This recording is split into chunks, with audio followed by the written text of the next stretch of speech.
Hey everybody, welcome to yet another session of Guitar Hero Podcast. I am your host, Oktoberfest enthusiast. I want to say thank you all for watching our latest interview. I genuinely appreciate that you guys have given us a pretty good feedback over it, and really I appreciate the love and support for what we have done.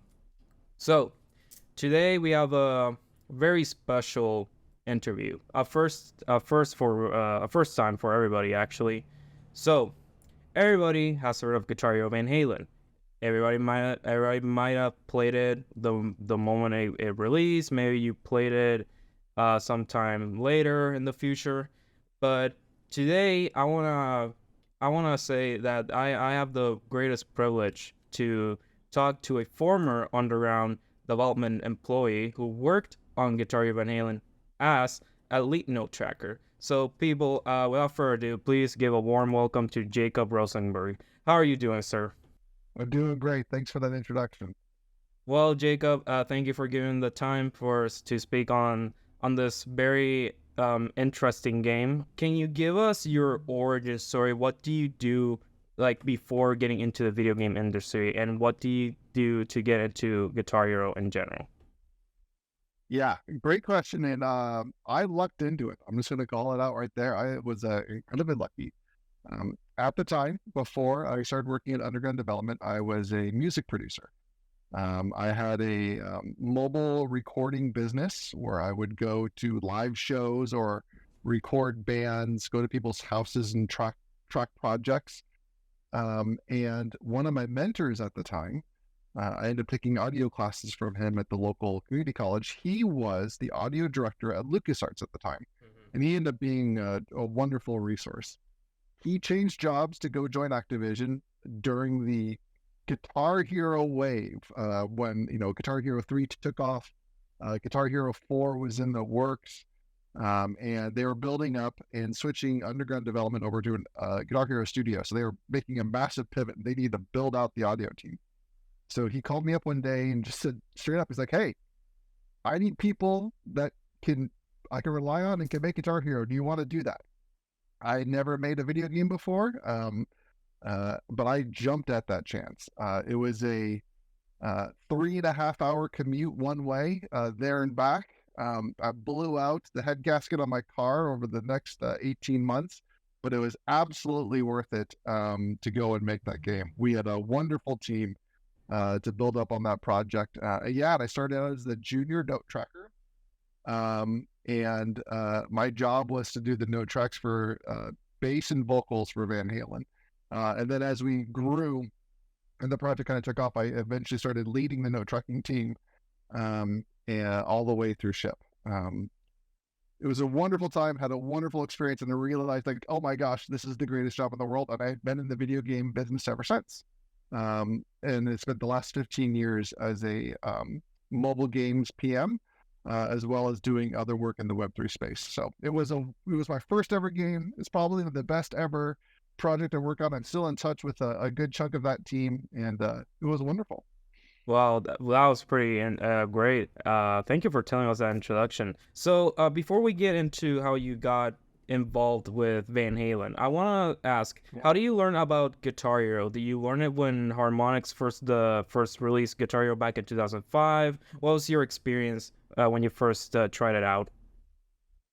Yeah, I think I had the Wii system. I was playing, I think it's probably Guitar Hero 3 on the Wii was the first, I'd played it at friends' houses, obviously, and I was aware of it, but that was the first, my first experience with the game. Well, we started building up the Guitar Hero team. We actually ended up hiring some competitive Guitar Hero players as part of our QA team, as also like production coordinators. So we were able to have a good leg up into what the competitive world was going to look like, as well as trying to user test our game against the general audience. What was really interesting about our take is that most of the previous, Harmonix and Neversoft had used mostly game designers building the note tracks for Guitar Hero 1, 2, and 3. On Van Halen, most of our note tracking team was musicians.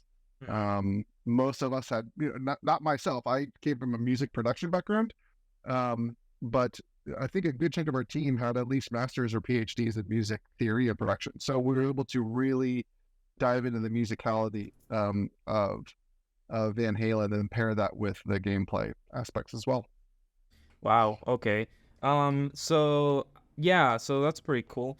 I wanted now to ask is, so now that Neversoft released Guitar Hero 3 and it became the first ever video game to have over $1 billion on sales, then we have later Guitar Hero Aerosmith, which is the first band-centric game, and then later they came with World Tour, and then Metallica. So and then eventually the next would be Smash Hits, and this is where I wanted to ask.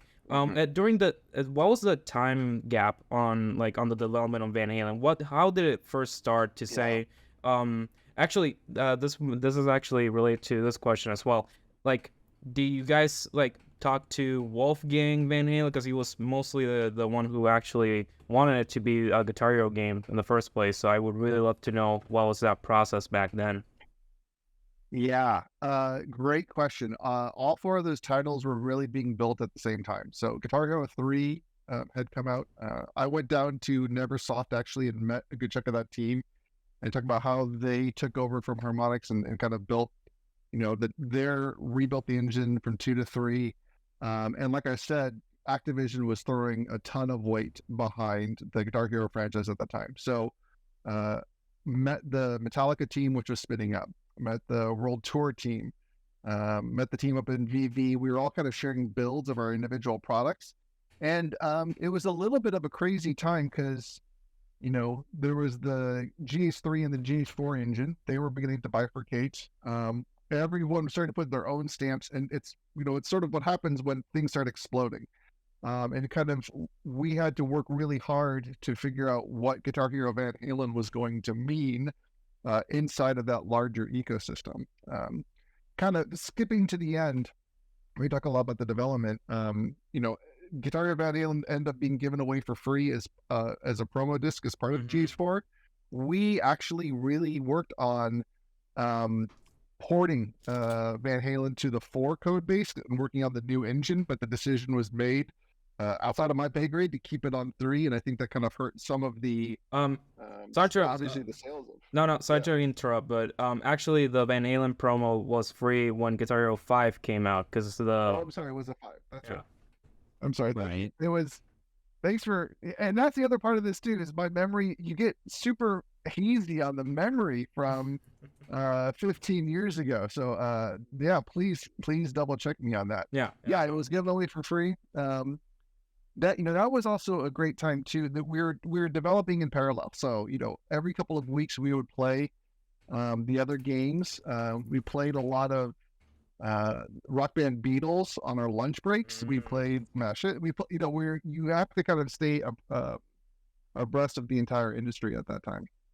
Yeah. Okay. Yeah, I was about to ask. So it's about the promotion stuff. So as you know, Guitar Hero 5 first came out, and then by chronological release order, then it was Van Halen, and in that case. Did anybody from Activision tell you, hey, listen, your game probably will not meet the deadline, so we're just gonna send it as a free promo to this entirely new engine of Guitar Hero? What was that whole first reaction of yours to that? Yeah, it was difficult. It was a really difficult time. The review scores weren't the best. We were done with the game fairly early, and we were kind of holding on to it too. And it was my first glimpse into sort of publishing and politics and release cadence and, not stepping on other games' releases. It was a really good first experience for me in my career to sort of see how those things play out. But it was pretty disappointing for us as the team to sort of have that initial launch and to see your game given away as a promo. However, we as a studio ended up doing the bulk of Guitar Hero DLC at the time. I think we had, like I said, we finished our game a little bit early. We're kind of sitting on it. So the first DLC pack we did was the Killers 3-song pack. and it ended up being one of the better grossing ones that they sold. And so we started doing a ton of DLC work out of the studio, as well as, and this is, I don't know how well this is known, we spent a year prototyping future Guitar Hero objects with Red Octane, the guys that made the controllers. And we did a bunch of really cool prototypes that never saw the light of day, but that was also really exciting work. So before we get into the prototypes, this is something that I really want to talk about. I wanted to talk about Van Halen at its core right now because, as you probably might know or not, and that's fine. But this is the most obscure Guitar Hero game in the series, and the reason why and the reason why I say this, it's because it doesn't have any behind the scenes footages like Guitar Hero Metallica or Aerosmith. So and you didn't know it just kind of came out of nowhere in that sort of perspective.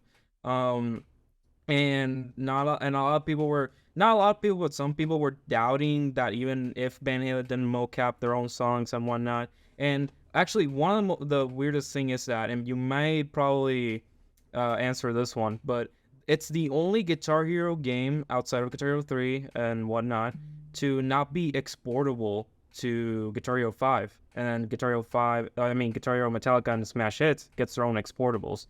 Do you know why that was the case? I don't know why that was the case. That's again, I don't know. I can say that Van Halen did their own mocap. They went in and crushed it on one entire day. We had members of our team that were a part of that. And I think you said earlier, yeah, Wolfgang was a big driver of the game going live. But Van Halen was very particular about how the game looked and sounded. And, we were also only using David Lee Roth. We didn't have any Sammy Hagar, which kind of cuts a good chunk of that catalog in two. And there was only so many songs we could put into the game as well. So I think a lot of the results of where Van Halen ended up was a product of that massive Guitar Hero expansion at that time. We didn't, the behind the scenes that we did have was whatever the band was sort of willing to give us and what we could get out.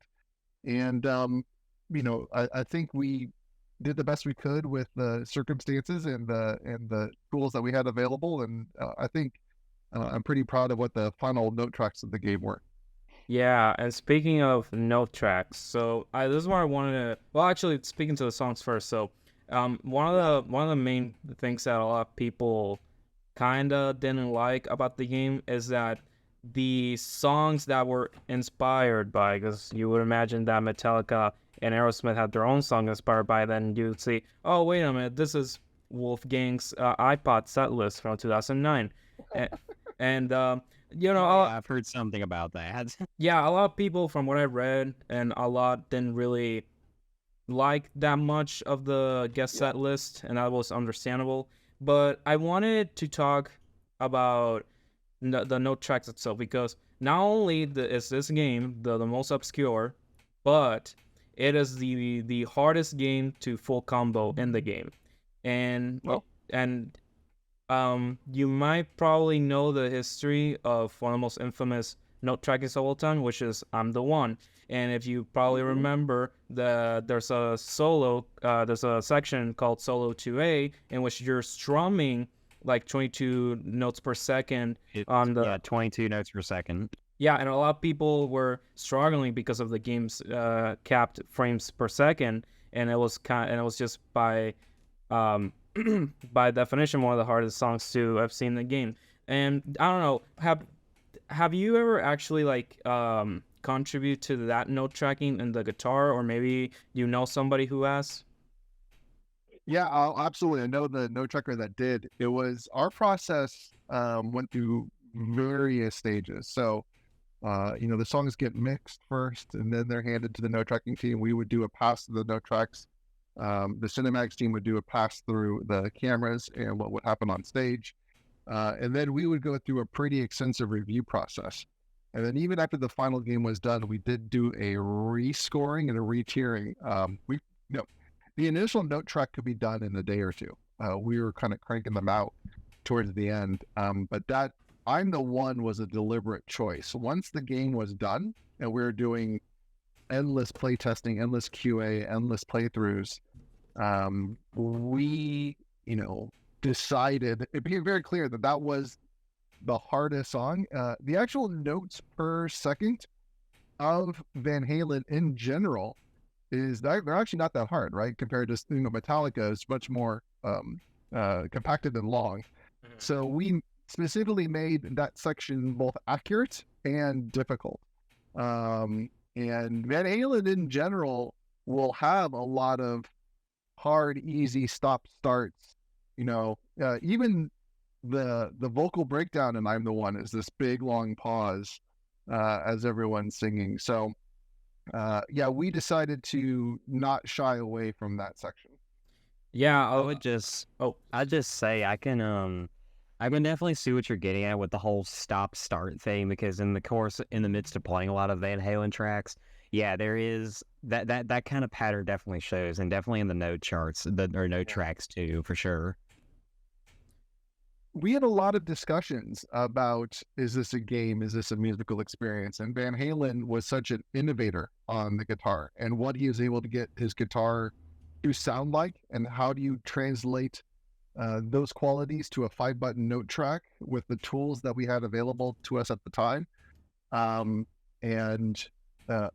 what is the difficulty going to be? How was Van Halen going to fit in with Smash Hits and some other in Metallica and some other titles that were being developed even after us as well? I don't think there was any clear answer, but we spent a lot of time and thought on that.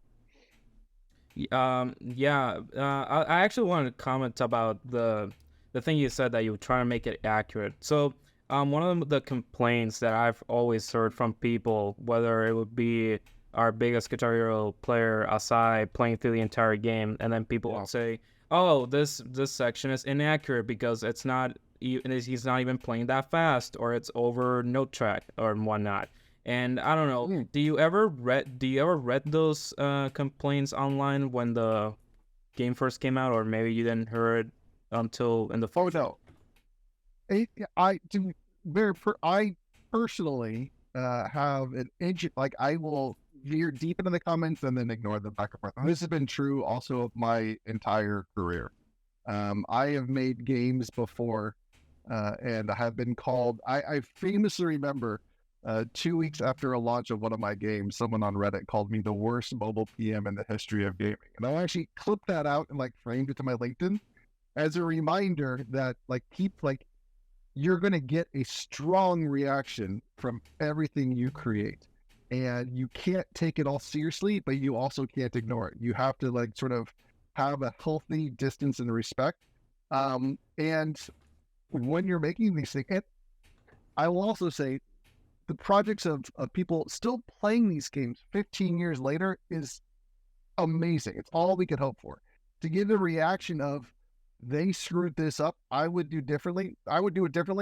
I hope that fuels some people to go and do it differently, make their own note tracks, get into the process and improve, because the more people we have contributing and building this art form, I think is better. So yes, I will obviously see the negative reactions. I agree with some of them. I will disagree with the other ones. Some of them are always based on the context of the moment of when we were making, Guitar Hero at the time. Some of them were edicts from higher powers. Some of them were able to kind of sneak in and make some changes. And I'll actually give you a quick fun story about that. What's the song? What did we do? It was Ain't Talking About Love. And in the note track, in the very beginning, he repeats an A note the second time he does it, and it's the only time he does it in the entire track. It's very subtle. You have to cue in to notice it. But when we recorded the note track, we're like, no, he plays that note twice. It's unintentional.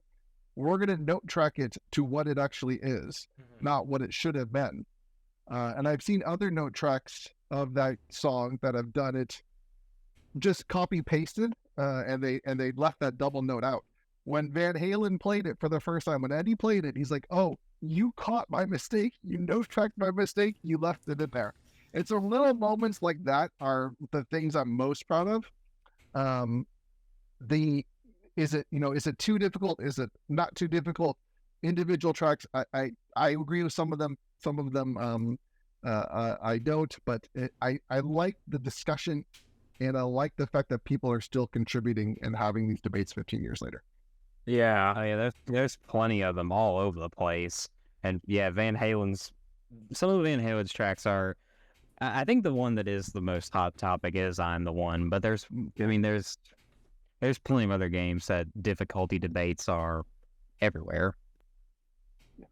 Yeah, so I wanted to actually read these questions I was sent from another top Guitar Hero player, Wise Moose. He has full comboed the entire Guitar Hero and Rock Band series to my knowledge, and I asked him if he had anything to ask about you and Guitar Hero Band, so he wrote me some few questions. Well, the first one is already that we already talked about, but I think you would kind of enjoy. So he says, one obvious question is about I'm the One and why they shut it solo 2A like that. Did they know they were creating one of the hardest sections in the entire series where they're playing a joke on us? And then yeah. And then so this is actually for his other question because we already kind of answered it. Or if you want to add something else to it, then feel free. No, it wasn't a joke. I would say I remember having a conversation with the creative director at the time, who is a massive Van Halen fan. He could play. He could recreate. He could full combo the game on an actual guitar. Right? He was our Van Halen know-it-all guy that really ensured we got the right tone in there. That was a conversation that we had and implemented to make that section pretty, to make it difficult. We wanted to have one moment that was going to be memorable. Maybe we went too far. But yes, that was intentional. Oh, actually, before I even go into the second question, who actually note track I'm the One in guitar?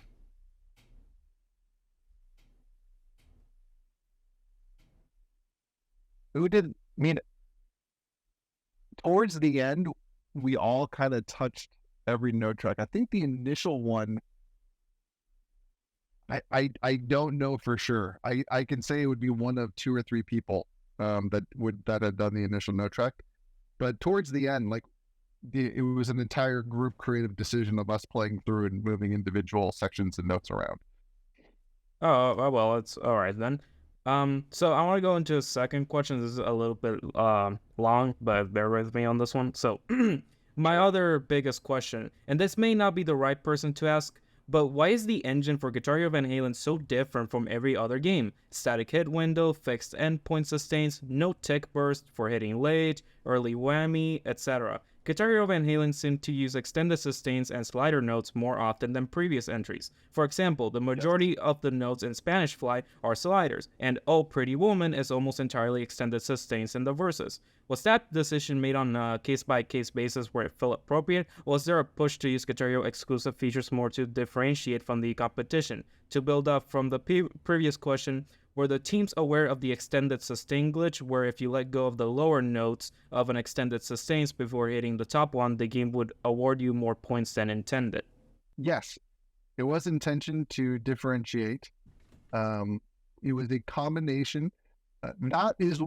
I know the engineer that made some of those changes. We were working in parallel to multiple engines kind of being sent to us, being built by various other studios, and some were improvements, some weren't. We had an excellent gameplay engineer that was doing some of those things that you guys found, and the scoring glitch was not known at the time, but the extended sustains and trying to capture, using that palette to capture Eddie's sounds was intentional. Okay, let's see if there is an... Oh yeah, so you guys didn't know about the the bug where the game would award you more points than intended, right? When an extended sustain before hitting the top one. It's kind of weird explaining it by mouth. So Yeah, I'm trying to remember if we knew about it, if it was a bug we decided to leave in as an Easter egg. That's a little bit the fuzzy memory part of my brain from 2008. then Yeah. what about early whammy? Because I've heard people say that it has early whammy. I didn't see it because it's like very small to notice, but there's like some type of early whammy going on in this game for some odd reason. Maybe it's a bug as well, but I think that might have been a bug. Yeah. all right. Yeah, all right. Then thank you for Wise Moose for sending those questions. Actually, It's very it's really rare, I find, that like games have like bug turned features. It's a very rare thing. I mean, Yeah. I don't really know of a whole heck ton of bug turned features exist in Guitar Hero. I mean, the only one that was really a bug turned feature in like fan games was Guitar Hero 3's infinite front end bug. That was like the only like bug that was in fan made rhythm games, fan made 5-fret rhythm games, like Clone Hero, for example, that actually utilized the infinite front end as a feature and not a bug, even though it was a bug in Guitar Hero 3 that was eventually fixed with Aerosmith. yeah. All right. Yeah. I think this also kind of gets to the fact, and this has been true of every game I've ever worked on, embracing people deconstructing your work, kind of diving in and finding these edge cases and then incorporating them into the mythos or the future of the game. The team, we may spend a year, 9 months, maybe a year and a half on a title, but then over 15 years, you can go back and really dive in and find a whole bunch of stuff. There's been bugs in every game I've ever shipped, and it's just the nature of software and code. And I think how you handle those is some of the fun. Yeah, actually, so another thing that I've wanted to ask, because this is this is something interesting about this game as well. So in Painkiller, for some odd reason, the drum intro is cut completely off from the retail game, and it's only keeping a ta ta ta ta ta ta ta ta ta, and then eventually the guitar, so it doesn't have the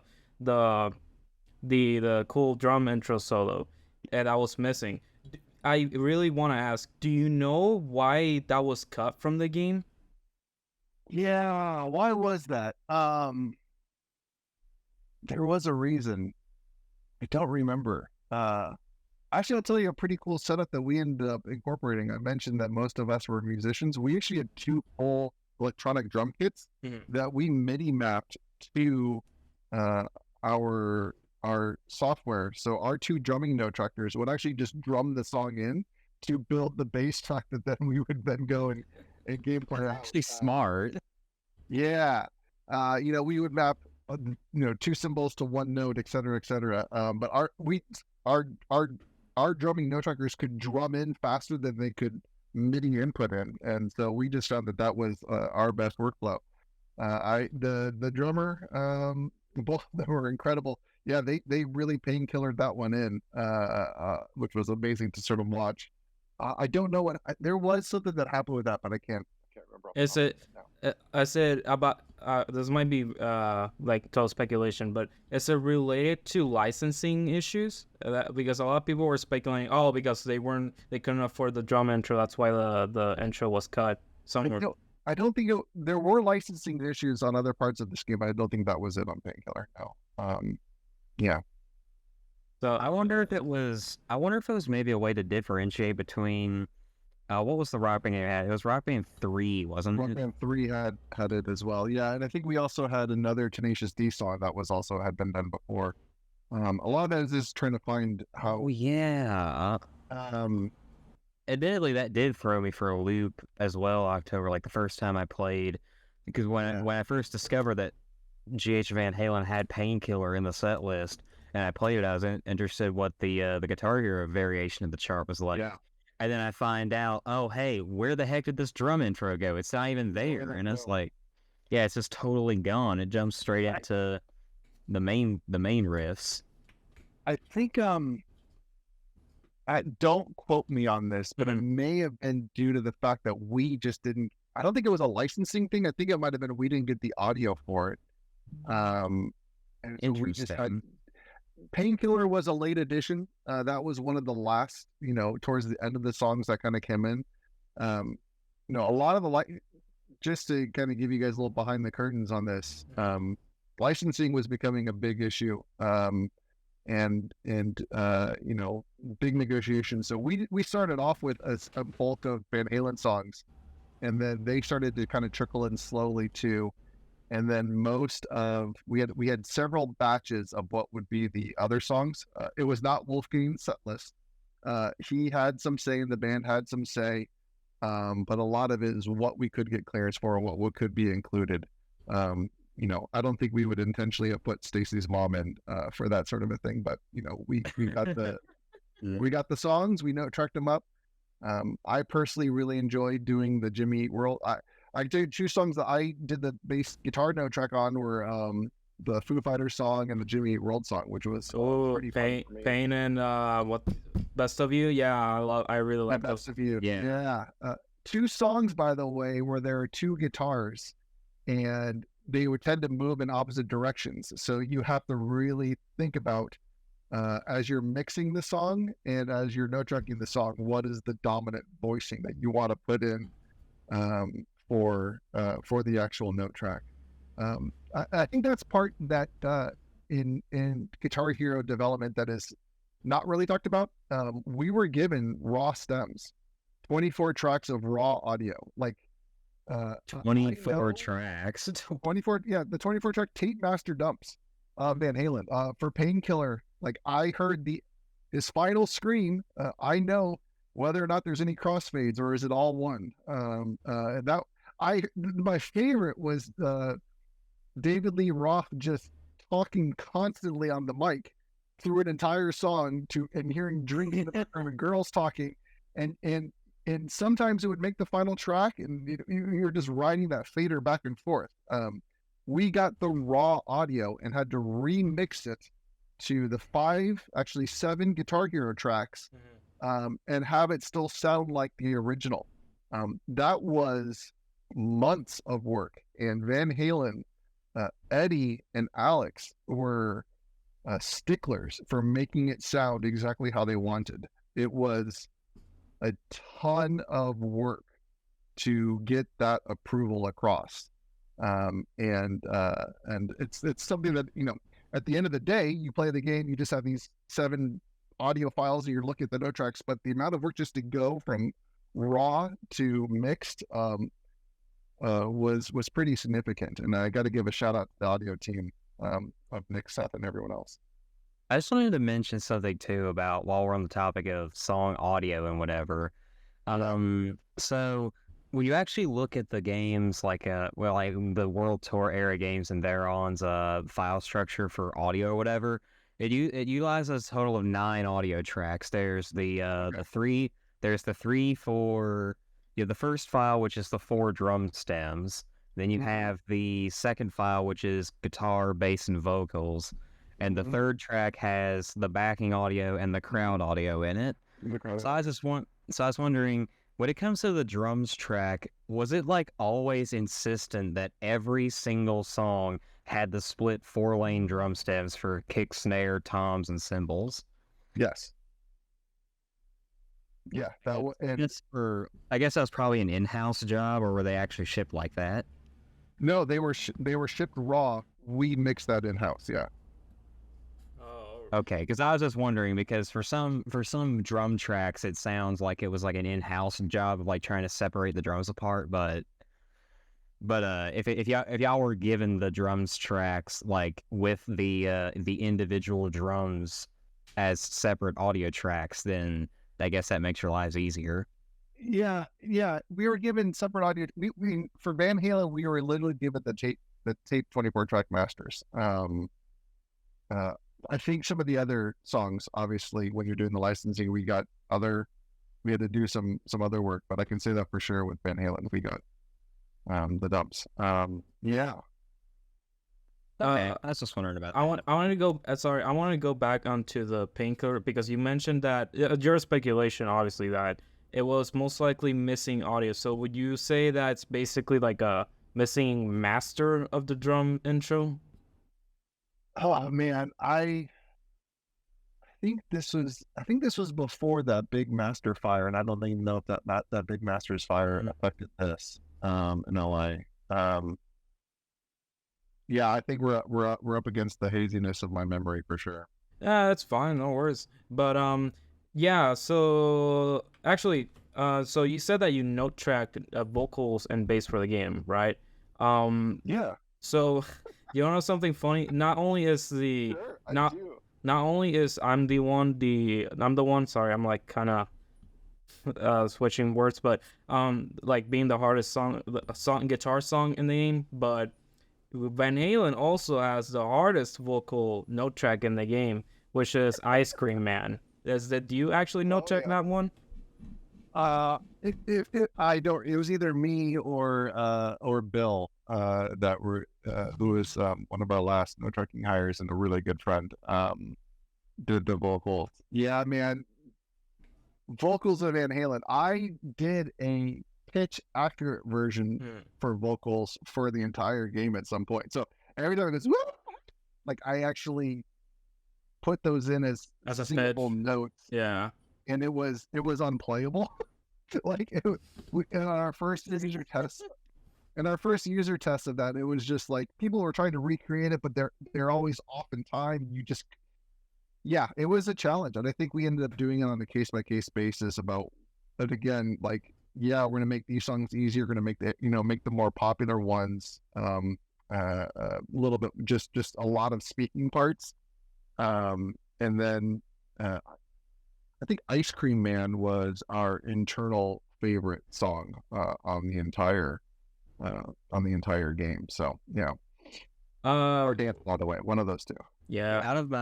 Out of curiosity, how did it feel to whenever you were doing vocal tracks? How did it feel whenever you had to track a bunch of David Lee Roth just speaking for ages? It was you look back at that time and some days you would go and be like, oh man, this is what I gotta fucking do today. But God, what a great job it was. I look back at that, but like I didn't appreciate it enough. That I got to spend the time with that music. It was fun. I really enjoyed, like, you kind of get immersed in the song, in the history of the song. And I'll tell you two fun stories about doing the vocals on Van Halen.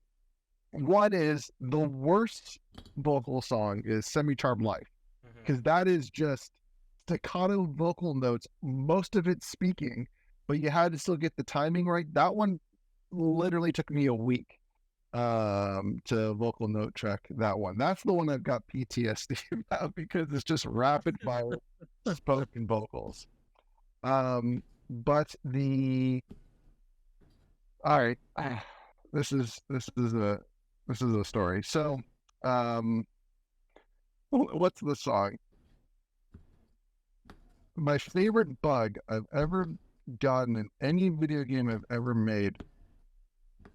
What was the song? Maybe okay. I did the note track for Girls, Girls, Girls Motley Crue. That's what it was. So it might not have been Van Halen, and now this is again showing on my fuzzy memory. But that would be we may have done that song, note track that song 4-5 to help them out when that song was coming in. Because the Motley Crue song in 5 was "Looks That Kill." Okay. Yeah, that song was released as DLC for Kickstarter. Maybe it was DLC. Okay. Yeah, it was DLC. Yes. Yeah, it's all good. My favorite bug I ever got was there's a line where it's like I'm looking at something about I'm looking at girls at Tattletales, and yeah, I believe it is "Girls, Girls, Girls." Okay, and so someone in QA sent the bug back and said, something like the effect of like, that is not what's really being said in this song. Please fix this vocal note track, change the lyrics. And so I got to send the website of the strip club and the official lyrics printed from the album back as proof that this was the actual song that was being discussed as part of my job. And I realized now that that video games are always going to be a little bit fun. Anyways, kind of butchering that story a little bit, but yeah, that was the lyrics are always a challenge. Like, hey, what did he really say there? What was meant there? What the printed lyrics, the official lyrics, sometimes don't line up with what is actually said. But that's always another fun debate. Yeah, David Lee Roth was a trip. You really wanted to have the vocal note track capture the emotion of what he was saying more than the lyrics, and that's what we really went for. Yeah, that really does suit. Yeah, most of the singing was done by the bassist, Michael Anthony. So he's the one that sings almost every chorus in the song too. So we had to fly him in a bunch as well. Oh yeah, and to answer your question, Girls, Girls, Girls was DLC, and it was Guitar Hero 5. Okay, yeah. So that means that we ended up doing a lot, and this is again where it's been a long time. After we completed Van Halen, we did a lot of other. I forgot that was even 4 or 5. I was too busy probably playing the demos of the Tool songs on that album. The Tool songs were world toured. With all world tour, man, my goodness. I really liked what they did with that stage and the songs they picked. That was a fun one. But yeah, we were a DLC studio for a while after. Yeah, I want to actually getting out of Van Halen, if anybody doesn't have any more questions about it. I wanted to ask because you said that you worked with various prototypes for Guitar Hero. Do you remember what those prototypes were? Were there band-centric games like, I don't know, maybe Led Zeppelin or maybe some other new type of, like another Guitar Hero smash hits in that case? Do you remember any of this? I do. There were 3 we were working on that I was involved with. I'll talk about them in ascending order. One is the engineer that was doing a lot of the hardware and engine tweaks. We built a prototype song creator mode where you could use, which existed, but we made it a little bit more. At the time, GarageBand had just came out and brought music creation through the Apple ecosystem to a lot of other people that had never really built music before. And so we took a lot of their design aesthetics and put that into a prototype to let people not just make note tracks to songs, but actually create songs, their own music inside of the Guitar Hero engine. That was, as a musician, personally exciting. We got pretty far in that prototype, but again, never really got the approval to put more resources than just, 2 engineers and part-time and an artist and myself. We had an engineer in-house who worked, who came from Avid in the Pro Tools world. He built real-time pitch correction through the Xbox console so that you could harmonize with yourself, just talk normally, and it would do real-time audio correction. And in 2008, with that hardware, I mean, now it's just standard what you can do with AI and where processing is at. But at that time, that demo kind of knocked the socks off of some of the Activision executives at the time. And at that we got pretty close to feature complete, but we never found a game for it to go into. And then my favorite was Keyboard Hero. We worked with the Red Octane guys and basically disassembled a whole bunch of keyboards to make a keyboard prototype. And we played around with a ton of different positions and where things ended up. And I can tell you guys now, we ended up with 3 notes on the left hand and 5 notes on the right hand. And your hands wouldn't move. It would just be an 8-note keyboard, but built around that orientation, because that could mirror sort of left or right hands in traditional music. And then we prototyped about a dozen songs. We did some toccata and fugue. We did some ragtime jazz. We did 2 Lady Gaga songs, which at the time she was the #1 artist, and that also we did that just to show that we could kind of modernize modern music into the Guitar Hero world. And actually, Lady Gaga and piano with the bass and the guitar and drums worked really well. Ragtime jazz was we're gonna go all out and basically do like a Van Halen on piano style of thing, and toccata and fugue was a fun one as well. We also did some 1970s just synth music. We kind of DJ Hero was coming out about the same time, and we were looking at new hardware we can kind of fold in and how we can modernize. But that one we never really got past the prototype stage before the studio was shut down, and Activision was sort of contracted our entire team. But that was a project that was about 6 months in the making that I really enjoyed working on. Wow! Oh my God! Now that you're mentioning about Keyboard Hero, I actually want to ask, like, do you remember what songs they were note tracked for prototype? Were there like, I don't know, maybe like how you said, like there's songs for Lady Gaga, maybe some for do you remember any songs in particular that were note tracked to be prototyped? Lady Gaga was actually, you know what? Superstition by Stevie Wonder was the other really big hit, because you can do that entire that main riff on the keyboard, but it still had a guitar solo.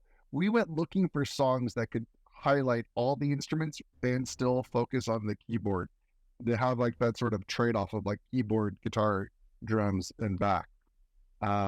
Superstition was Superstition was one, and then a song that I fell in love with, Halo by Beyonce. Worked really well, and I'm like, oh, that's actually a good song. Oh, and one more, Toxic by Britney Spears. Was another super fun one because it had that fun sliding part, and you could do that with the guitar and play off. That was Toxic is a well-written song, actually. So yeah, yeah, funny you mentioned Superstition. That was actually on disc for Guitar Hero 5. It was an on-disc track for that game.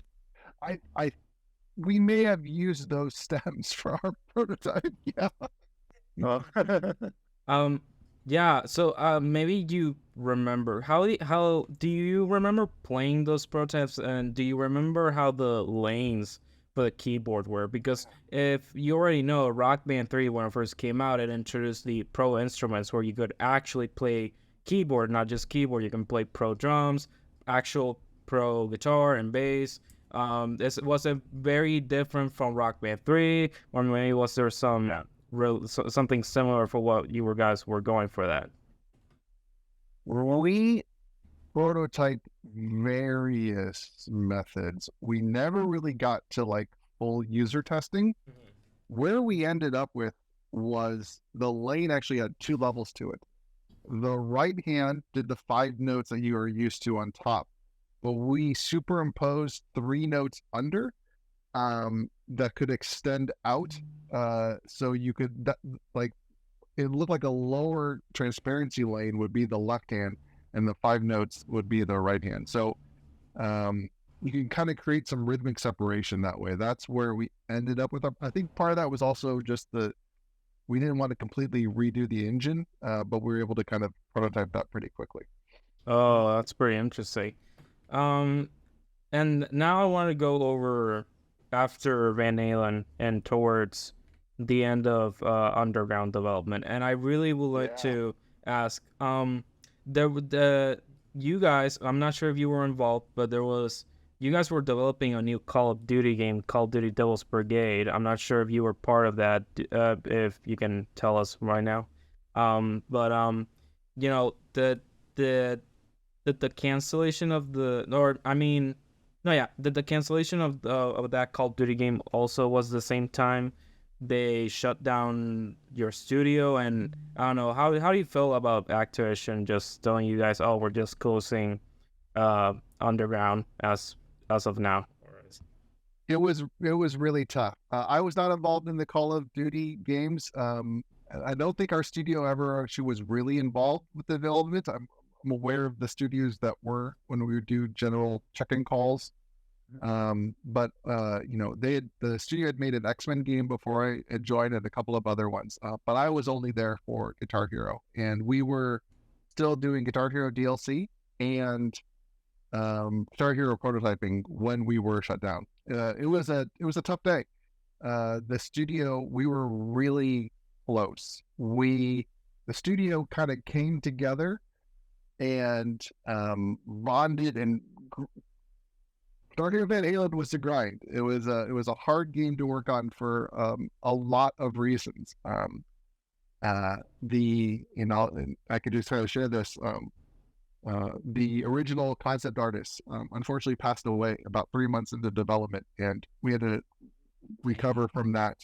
And it was pretty tragic there.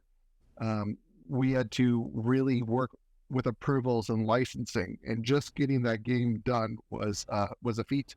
And Activision put a lot of weight behind Guitar Hero and had to pull back.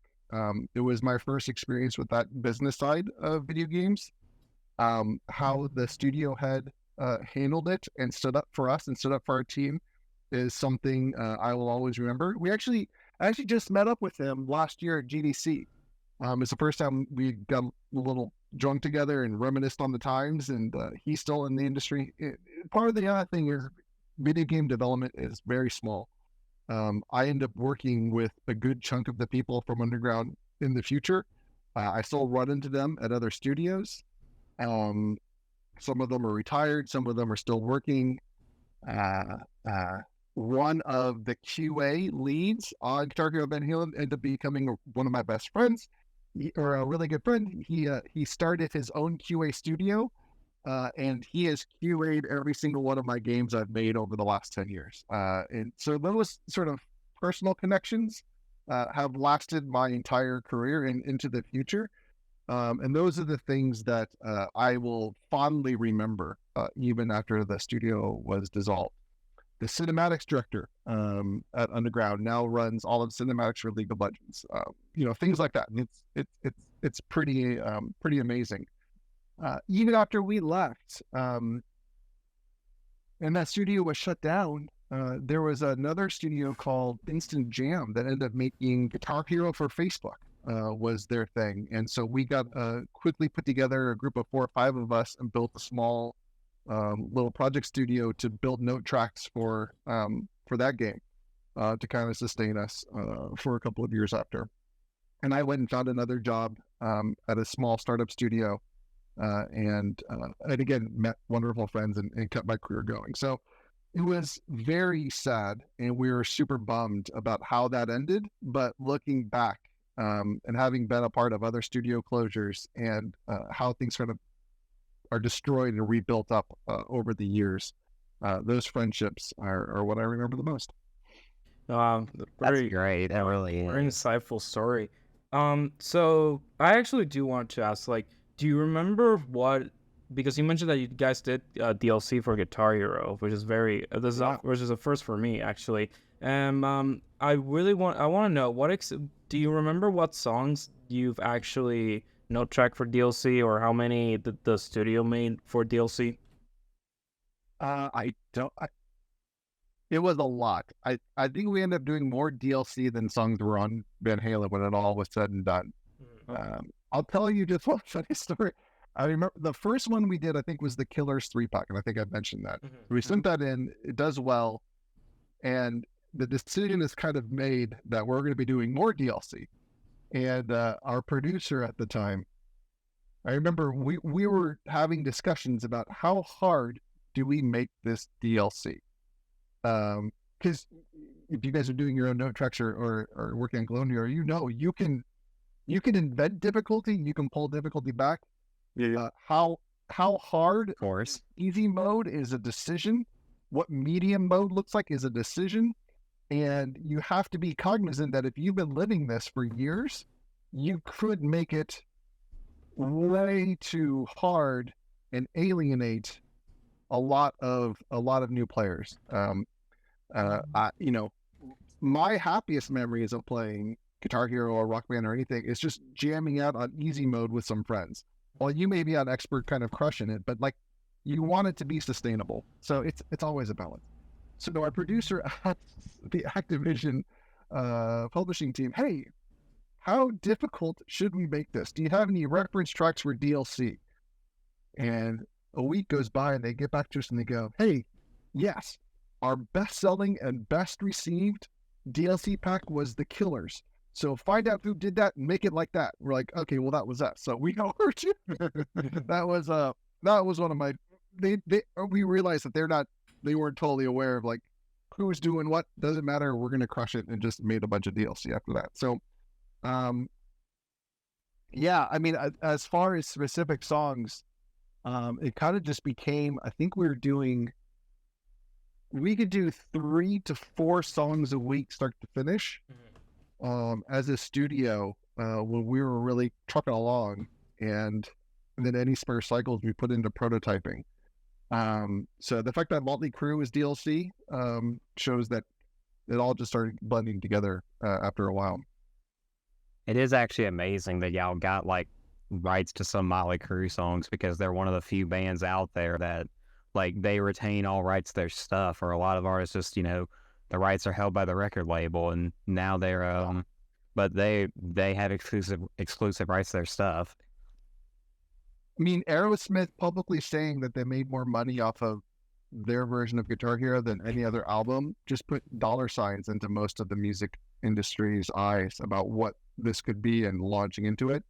And those licensors had a hard job to do, and bringing that to the masses is a ton of work. Yeah, for sure. I don't doubt that. And like you said earlier about like note tracking things, and like for people who do it these days, like people like fans who make their own note tracks and stuff. I'm one of those people, for example. And yeah, you really do have to find what's the right balance between, okay, how do I make this easy enough for the end user playing it, while at the same time they're not sitting there playing like maybe like 2 notes per measure, like on like easy 1 note per measure. Like you have to still make it interesting, but you can't make it overly difficult, because then they just start getting complaints. So you have to find the right balance. It really is interesting. And that goes for, and like you probably would agree, it goes for every instrument, not just guitar.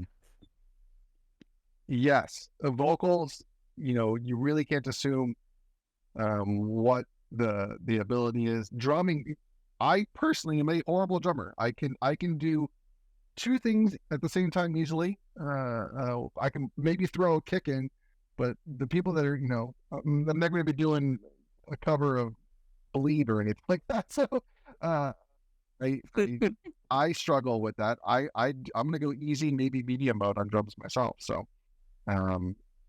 yeah, same here. I'm a horrible drummer too. And but on the subject of note tracking, I'm just going to toss one question of Van Halen real quick, October, if that's okay. Yeah. So it's Intruder, Oh Pretty Woman that has the drill on the guitar string at the beginning, isn't it? Yeah. How was that to note track, just the drill on the guitar strings for Intruder, Oh Pretty Woman? Yeah, I remember the guy that note tracked that. He's another really good friend. He's actually running a studio now out in Denver. I think that was what we went back and forth a lot on. Like the intro to Pretty Guitars, I think was like, that's difficult, but it was really straightforward. But I think we went back and forth on that. Yeah. The rest of the song, Pretty Woman, tracked pretty quickly. That intro, I think we went back and forth, and we could have done it many different ways. I think we ended up slotting it in sort of in the difficulty curve, as was one of our last decisions. Yeah, because I always thought that was a very unique intro to play, because I mean it's still tab notes, but it fits for what it's trying to be painted across as. It still makes sense. And the like what was mentioned earlier with like post Guitar Hero 3 features like extended sustains and tap notes, where you guys use those more frequently compared to other titles, and it definitely shows that they were used a lot more. But I would honestly argue that like in the spots they are used, they're pretty fun. Like the way they were used, they make a lot of sense, and they were fun in my personal opinion. Now, granted, we might like, we might get people talking to us, be like, hey, why is no, it's not, such and such is difficult as heck. Well, I mean, to each his own, you know. Yeah, and I welcome those comments from everyone to come out. I'm actually surprised you guys haven't. What I remember at the time was the most controversial decision we made, which was to note track the violin in the Yellow Card song, with tapping notes. We ended up doing. Oh yeah. That was, we had to. I think we got a lot of pushback even at the time of like, no. What are you doing making the violin the playable part in the Yellow Card song? You know what? My general rule of note tracking is if there isn't too much guitar, then might as well just note track any other instrument, so it could be less boring. Like, honestly. Yeah, kind of. I have the same thing here. Yeah, basically. Yeah. So yeah, I actually wanted to go into the community questions. So if anybody else wants to ask him somebody else, feel free. If not, then I'm just gonna start reading them. Real quick, I have 3 questions. So the first one is, do you know who did Eruption? Was it like a one-person thing, or was it like a group thing, like you said with I'm the One? Yes, I remember one other specific note tracker did the first pass of Eruption. I don't think that again, it went through the final group polish. We made the decision to make the solos be its own little thing. And I think we went in expecting Eruption to be the pinnacle, the hardest thing. But Spanish Fly ended up being like, no, there's more here. We can do more with this song, and have more fun with it. So that was another sort of when, 95% through the game, we made that switch. But yes, one note tracker did the bulk of Eruption. He can play Eruption as well on the guitar. He's an amazing guitarist. And I think his note track stuck pretty much, I would say 95% of the way through the development. I'll just chime in real briefly. Sorry, Hazel, just real brief. I'll just chime in briefly to say that's like one of the most involved bass tracks. Yeah, boy, 4 notes. I think I may have done that bass track, and I got it done before, my first coffee break. Yeah. Yeah, 2 star power phrases, 4 notes. Yeah, it's like, now I'm having a weird memory. I think we may have done like a thing where like every difficulty is even the same, but we just like you go from like 3 notes to 4 notes to 5 notes as the stretch because there's stuff there. No, but yeah, that's ridiculous. And the second one is, what was it? Do you recall any songs that didn't make it into the game that were like cut or whatever? Yeah, we did get a song. We did get some songs from the 80s from similar bands that the band themselves said, nope, we're not going to have them included. And then other songs will kind of come in. I'm not going to name them specifically, but there were some songs that just didn't make it in. Okay, yeah, and the last one I have is, so recently, a while ago, I was on this person's website, and apparently they supposedly worked on Guitar Hero Van Halen, and they mostly did like the instrument work. And they posted pictures of, so in the final product, most of his instruments are like in the original body shape. They're in the Wolfgang shape body, as they call it. It was like Eddie Van Halen Wolfgang body, as they call it. And then like, but the pictures the person posted were, it didn't match what the instruments looked like in the final game. They were actually the original shapes. Like, for example, the shark guitar, it was like the Explorer one, I think.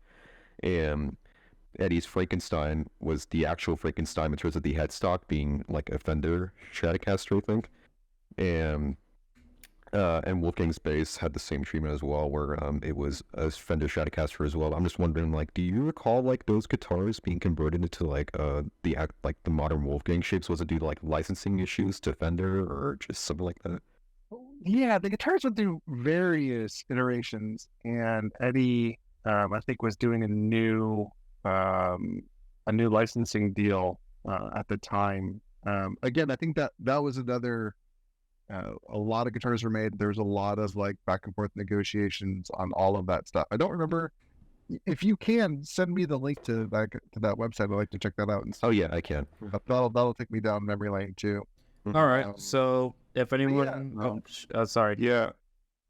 No, No, I'll it's just- just conclude. I mean, say Eddie Van Halen. I only met him one time. He came into the studio towards the end.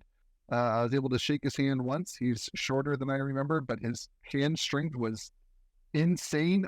His grip was like the hardest handshake I may have ever had in my entire life, and it comes across in his playing. And he could not have been nicer. He was super gracious and wonderful to meet. Well, that's really nice to hear. All right, then, without further ado, let's go into the community questions. So, our first one is from Hex Kimyun. He wrote a lengthy question, so you're gonna bear with me a little bit, but this is very detailed. So, he says, "Hey Jacob, hope you're having a great day. I have questions about how the sharding process works. It's something on a specific song. So, when you guys sharded or note tracked songs for the game, how many times do you guys have to re-shard to the same song?" At a minimum, it was done 3 times. It was done as an initial, we would get assigned. I think the workflow we ended up building up was the audio team would work 1 week and deliver all of the stems on a Thursday. And we did a massive review every Friday. And to be very fair, like through the whole process, you would mix a song, call people in, see how it sounded. And then do a final review Friday for sign off. And then the note tracking team would get it on Monday. I would assign the work out. We would chart through the week and then do a final review on Thursday of wherever we were at, find sections that need to be improved, do a final review, and then everything would be submitted and done on that Friday, and then repeat the process. And so audio is always 1 week before the note tracking. And then before submission, then it goes through QA. You get QA's notes back, not only looking for bugs, but also we empowered our QA team to actually make difficulty suggestions. And anyone in the studio at any time could play a song and make a suggestion across the board. We're not trying to gatekeep this at all. And then we would incorporate that final feedback into a final review pass before submission. That would be our standard process that we end up using for DLC. But when, with Van Halen, once the game was done, we did a lot of rearranging of order, of difficulty, going back and forth. No tracks were touched 20 times. I mean, it was a constant process towards the end. Oh, all right. Now, for the other one is, were there songs that had a better previous or prototype shard before the game released? Oh, no. The final one was always the best.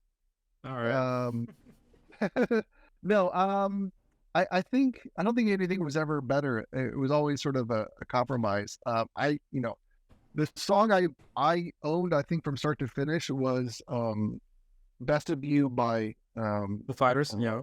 Foo Fighters. Yeah.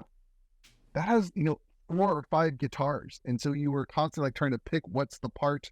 We tried to really have the blue button be the common, I think it was E in the song, which all the other chords sort of revolve around. So we tried to keep coming back to that. I personally remembered I had a version of that song that I was very proud of. And then there was a creative director that we ended up tweaking the song for various compromise meetings. And so the final version was not what I would have submitted, but better or worse is completely subjective. I preferred a previous one versus the one that got in the game. Still very happy with how that turned out. All right. Now, the other one, again, did Wolfgang have a big involvement with the sharding process as a whole, or just mainly on the Van Halen songs? mainly on the Van Halen songs. I know for sure he definitely played and reviewed the songs at several points. I don't remember any positive or negative feedback, just sort of cool sign off. Yeah, this is going great. And general approvals from him and his team. All right. The other one asks, did you guys know about the taps being still broken in Guitar Hero Van Halen with them overlapping? Especially since a lot of songs have taps in that game. Yeah, we tried to improve some of it, but some of that will also end up being note tracks may have been done before some of the final engine and engineering was being submitted as well. So I think some of those bugs may have ended up into the final release. Okay. Another one yet again. Did Wolfgang on the Van Halen songs make sure that they were accurate as possible? And especially Eddie's solos. Yeah, that too. Yeah, I was that right after it. I think Eddie was still involved in the solo process. They were more concerned about how everything sounded than the note tracks. They definitely gave note track approval, but I think after our first, I think we sent over Panama Unchained and Ain't Talking About Love first as our first batch for approval. The first 3 we did, and they were just like, kick ass, you guys nailed it. But they had a lot more notes on the audio, making it, they were really focused on the mix. And I would say 90% of our feedback interaction with the Van Halen as a whole was around how the songs sounded. All right. And then another one, which is the one we already asked, but this one's very interesting, which is, and probably the biggest one I have is, on the song I'm the One with the 22 notes per second strumming in the solo, was it ever slower than that, or was it always meant to be that fast because it is barely doable to full combo? Yeah, it was easier at some point in the process. And I think we upped the difficulty and made I'm the One. We made I'm the One and Spanish Fly, the 2 songs we wanted to have be difficult and memorable. All right. So that is the last of this question. So he says, also fun questions. What was your favorite song from Guitar Hero Van Halen setlist, and was there a song you wish that was in the game? Personally, my favorite song from that setlist is Sick Sick Sick by Queens of the Stone Age. Van Halen related song would be Romeo Delight, even though that solo is a nightmare to play. Understandable if you can't answer all of my questions, since it's a lot low. Well, first off, thank you for the questions. I'm honored that this thing that 100 people made 15 years ago is still being discussed. It's great. 666 was actually stylistically like, what the heck is this song doing on Van Halen? We inverted some of the chords, and there's a lot of weird sounds. That's a good one. Kill Switch Engage ended up being fun. If I had my way, I would be doing Dillinger Escape Plan, and Guitar Hero would be my way to go. Which, I mean, there was one Dillinger Escape Plan track that ended up in a guitar game, and it was Setting Fire to Sleeping Giants in Warriors of the Rock. Yeah. Yeah, I there's a lot, you could go. If I would have gone, if I was running the Guitar Hero franchise, I would have made way more genre specific versions, right? The entire punk rock album, a metal album, a hardcore album, a synth pop album. And I think they kind of went that way in a lot of different ways. But my music taste will span, I have very wide music taste. And I think the fact that you could put so many different types of songs and genres in was the coolest part. Yeah. Okay, so I'm gonna ask the next 2 questions from 2 individuals. So let me check. Yeah. So this one is from Aaron Ferrist. He asks, hey, I got a question. How do you feel working with Wolfgang? And another one is from Goldberg 401k asking, do you ever try to put Sammy Hagar into the video game? No, we never tried. I think it was very clear that this was going to be a David Lee. David Lee Roth was doing the mocap. He was jumping around the stage down in LA. That was a pretty hard line. And Wolfgang was pleasant to work with. I think being the kid of someone famous is much crappier situation than we let on. Yes, you have a lot of privilege. Yes, there's a lot that comes with it, but people are going to form a lot of opinions about you without actually knowing what you were like and what you were raised with. And Wolfgang was a champion for Guitar Hero. He loved the series, and he worked hard to have his dad's memory and the band should try to live on inside of the game. And was a major advocate to Eddie and Alex and to get the rest of the band going. So, it was cool to work with. That's really nice. Can I take this next in October? Yeah, sure. Yeah. Okay, so the next one is from Roni Nero 149, and they asked, what can you reveal about the charting process and rules that Neversoft taught you and the team of Guitar Hero Van Halen production? They had rules. There was a 4-page document about what the rules of note tracking were. And they made sense, and we followed a lot of it through. And I think it was the first document, at least internally, that sort of set a measuring stick as 4 other new studios start working on tracks for the first time. And to try to build some sort of common language inside of what these games could become. And then each studio, we did our own way of sort of pushing against that, trying to put our own flavor on it.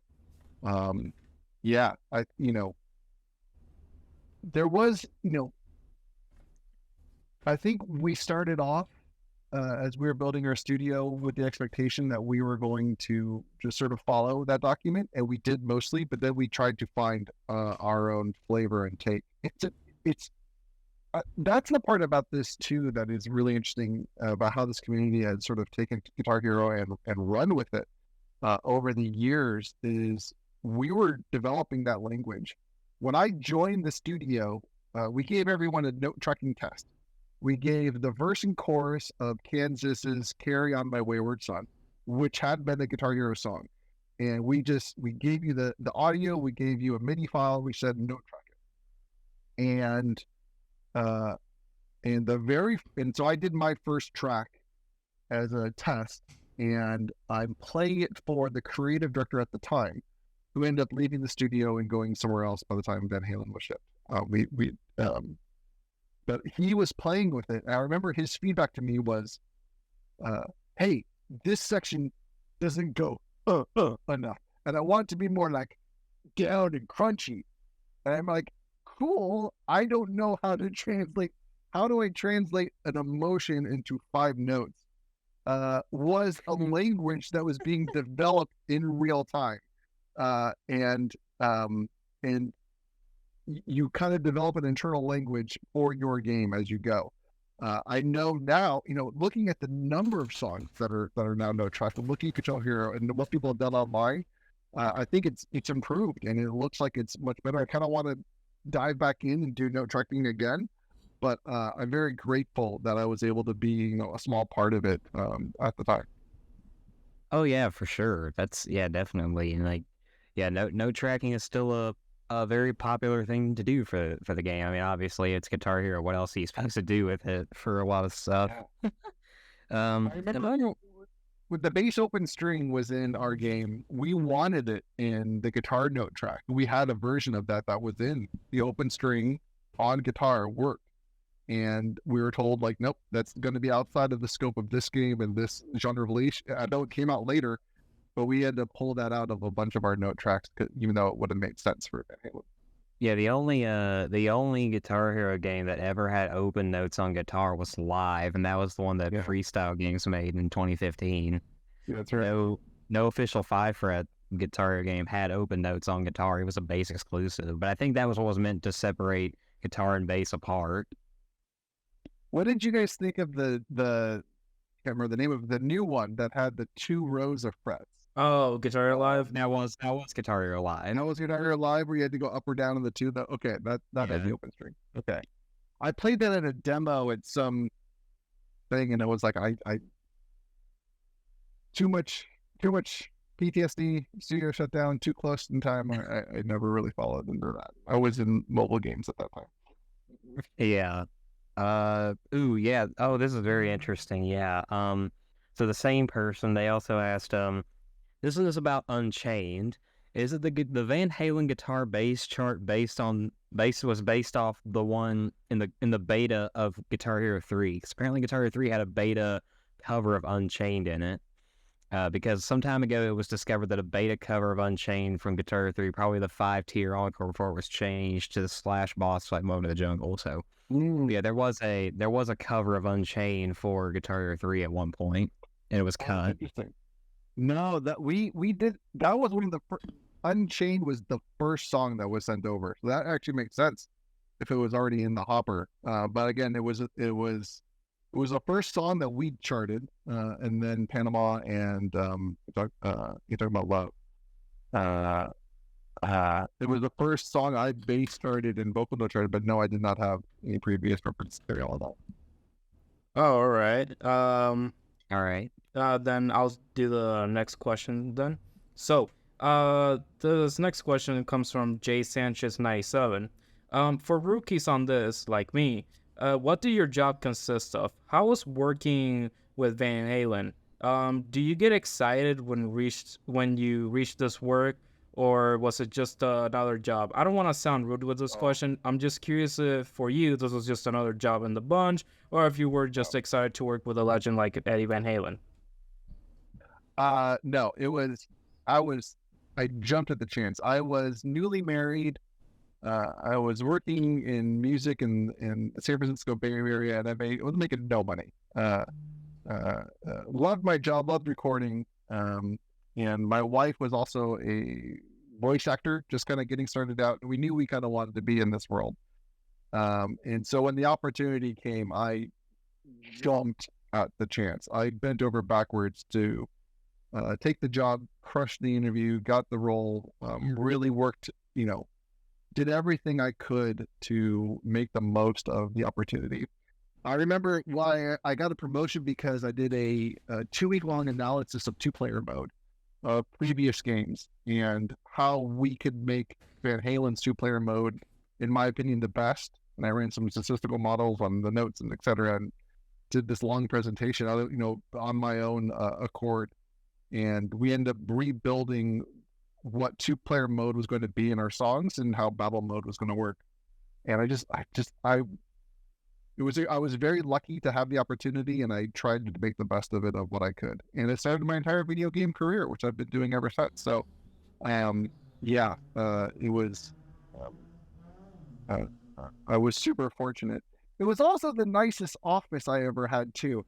The studio was on the bay in Foster City. We had the 4th floor of this building, and our audio director was amazing. He just fought tooth and nail for us. So we took over the entire back half of the building.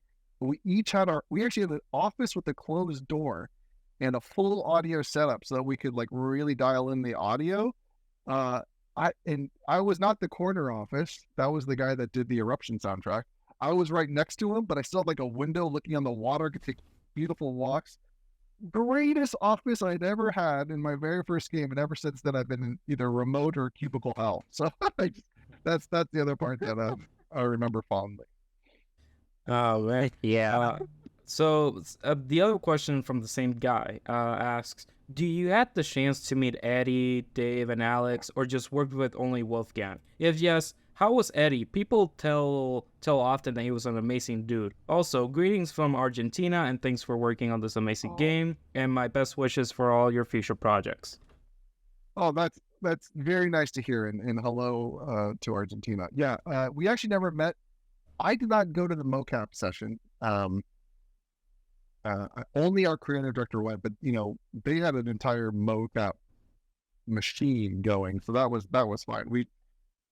They banged Van Halen banged all those songs out in one day, Never actually met Wolfgang in person, only Eddie in person. And again, could not have been nicer.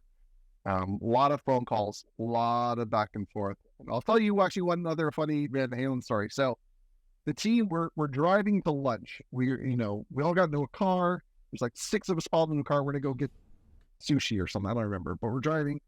And Eddie ends up calling the audio director on the phone to complain about the latest audio mix and make changes to the guitar.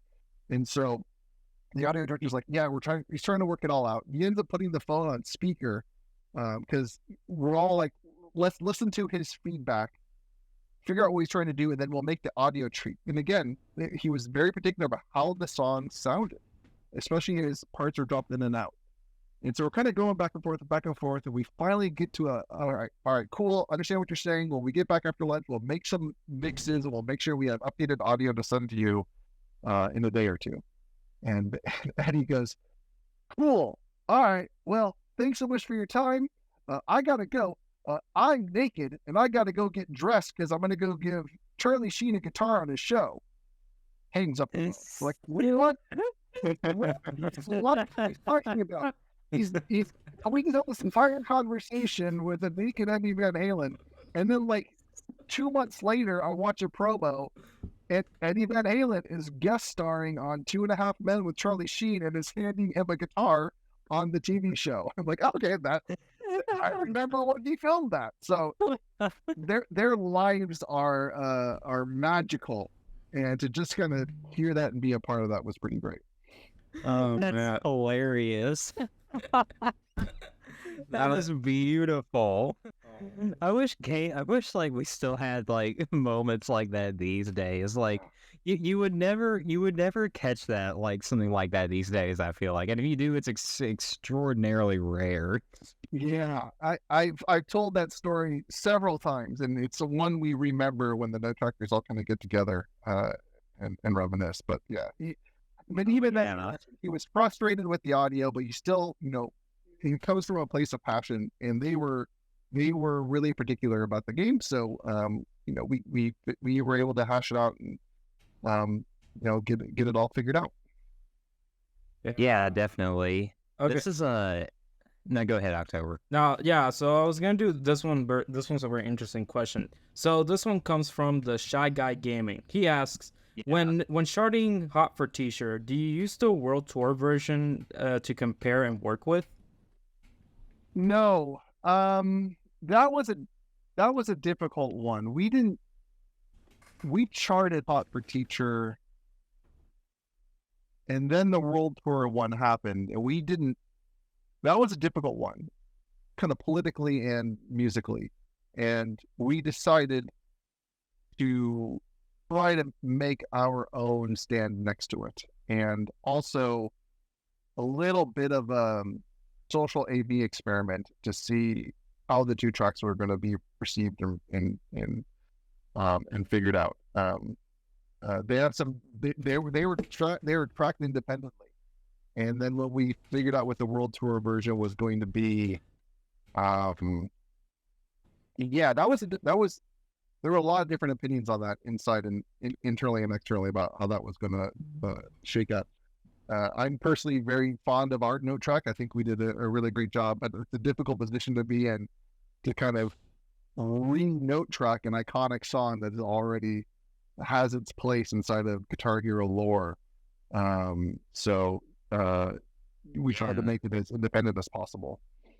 Yeah, because like, I don't know if you ever if you've looked at the World Tour chart of it, and during the outro, there's a really during the ending solos that Eddie plays, there's that one part on the bass track that has chords in it, and it's really, really weird. I don't know if it was a Neversoft job or it was a job you guys did, but the Van Halen chart on the bass makes a lot more sense. We made a concerted effort to try to, because most of our note trackers were all musicians, we tried to make it as musically accurate as possible, and did not throw in chords where there weren't chords. Well, and I think that actually even translated. It was a case-by-case basis, but there are some times where a note sounded like a chord, but we knew it was a single note that, due to the processing harmonic nature of the sound, it sounded like it's a chord, but no, we would make the decision to simplify and track it as a single note. There's a lot about how time perfect do you make a chart. When Eddie is a few milliseconds behind the beat, do you put the note on the beat? Where do you put the grid? Came up a lot in terms of the visual accuracy of the song. Modern songs nowadays, everything is beat detective, everything is on the grid, everything. No, the first thing you do is, you guys probably know, you make a tempo map of the song before anything else. And tempo mapping, 1980s masters, it was a whole different world than songs. Because you have to change the BPM constantly to keep it lined up. Anyways, to kind of come back around on this, it was difficult, and I think we made the best compromise that we could with that song. Yeah, for sure. And then there's another one here from Philibert, I believe this is. Did you ever feel stress charting? Yes. I would say we felt a lot of pressure, but responsibility towards tracking the songs that we had. And I made a joke about Stacy's mom earlier, but even Stacy's mom, or Space Truckin', or Atomic Punk, or I'm a fan of old Weezer, and of course I got to do Dope Nose. I'm like, I would rather have done My Name Is Jonas, right? Whatever. So we could talk about like the personal opinions, but when you're actually doing the track, I could say to a person, we felt the responsibility of making these songs for the world at large. I have been privileged to actually have been on stage in a band and perform. It's the greatest thing in the world. Making an album, putting that out in the world, being a part of the band, and Guitar Hero lets everyone experience that, and it's a responsibility to make it as best as we can. When the Note Tracker did Eruption, I actually remember telling him the first pass, when again I was super impressed with how he crushed it on the first time out. I was like, dude, you just note tracked Eruption, and this is going to go out. Like, we were aware of what we were doing and wanted to really take it seriously and do the best job we could. A couple of years ago, I ran into the Note Tracker that did Ice Cream Man, and we're still friends. We talk online, but actually meeting up for a beer and catching up. And we were reminiscing. It was my very first video game job. It was his second video game job, and we've had careers ever since. And we just remembered, like, it was stressful. Sometimes we took it too seriously. Sometimes we fought too much for what we wanted to do and made it a little bit more difficult. But looking back, what an amazing and fortunate position we were in to do that, and we remember it fondly. Yeah, that was pretty insightful. So I'm going to, if you want, so this is going to be our last question from the community, and this one's, I think, is pretty interesting.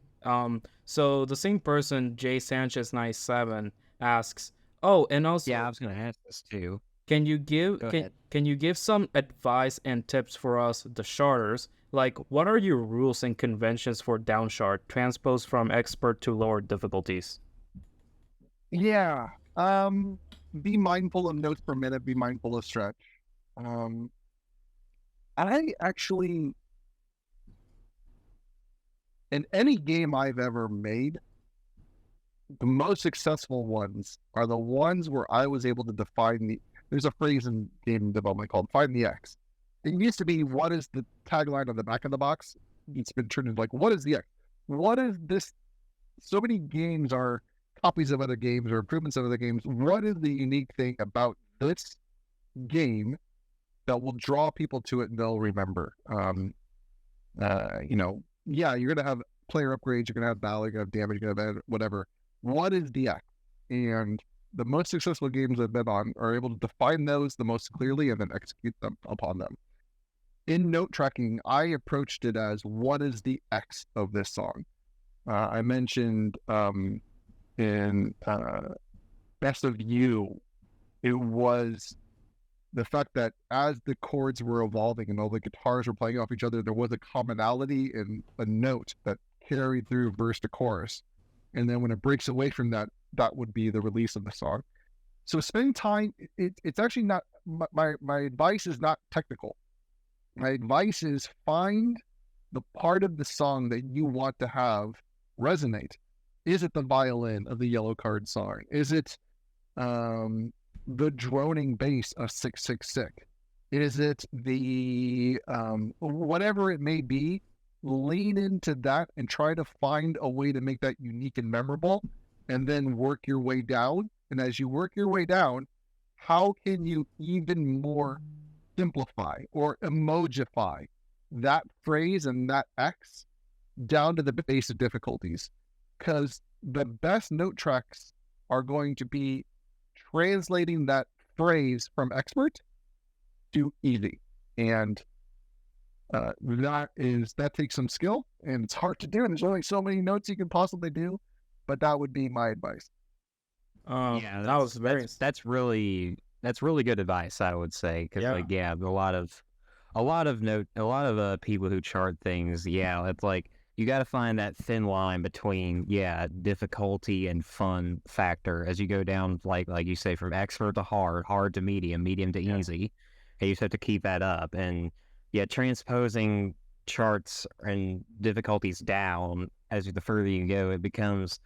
I kind of approach it as like a challenge for myself. How can I keep this, how can I task myself with keeping it fun and also not making it extremely difficult? Probably the hardest one to do is transposing from expert to hard. Yeah. I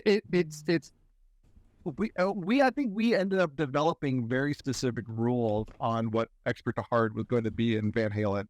And also at the time, we didn't have player data.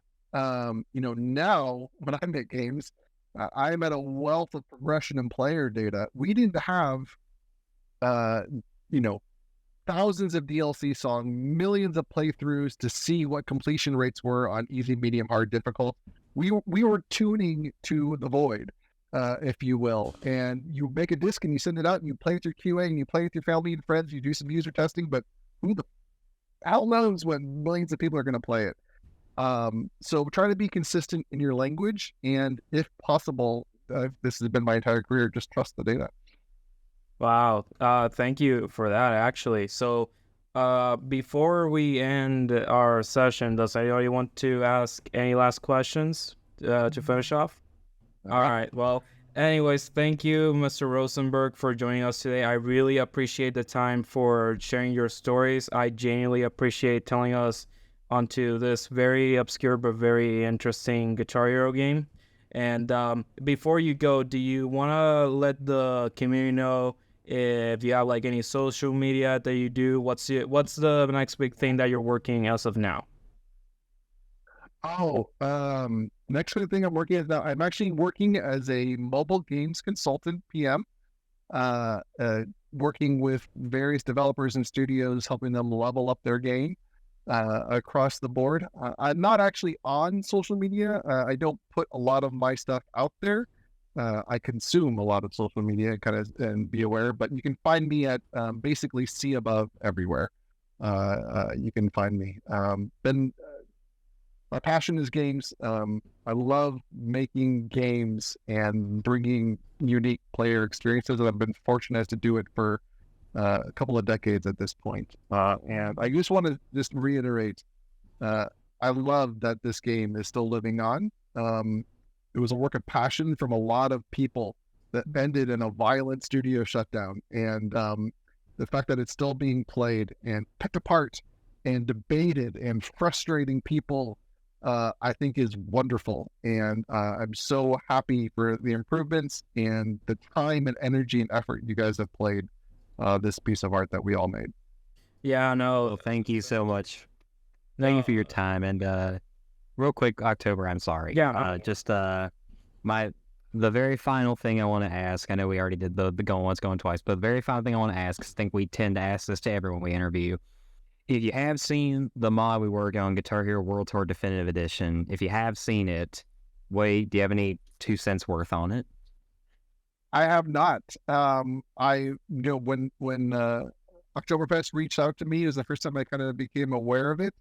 I will occasionally watch old YouTube playthroughs of Guitar Hero songs, just to kind of remember. A lot of the times, and also I'll get questions as I work with various studios about my time there, and it's kind of fun to pull those up as well.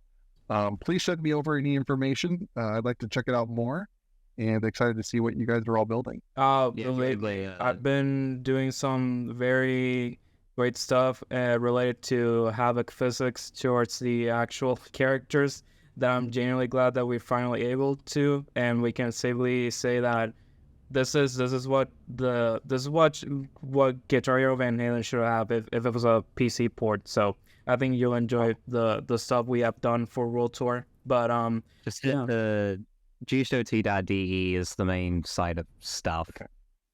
But yeah, so in any case, so thank you again, Mr. Rosenberg.